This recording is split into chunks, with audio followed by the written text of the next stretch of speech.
make smothered chicken on the flat top. Come on with it. Take your chicken, we're gonna cut it in half. Now we got all the chicken cut up, like so.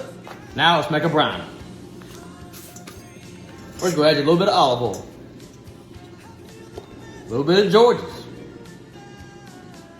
A little bit of A1. A little bit of lemon pepper. And just a dash of ginger. How about that? Now take your mix, we're gonna pour it over our chicken.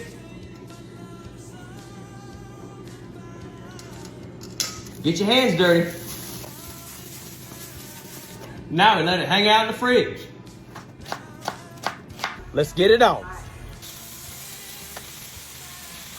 Now some onions. Half a stick of butter.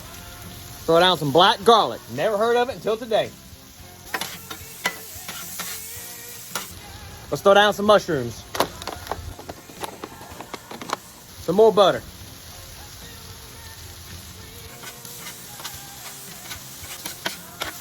Take your onions and mushrooms, start putting it on top of your chicken. That ain't got to be pretty. All right, take some Pepperjack, cheese it up.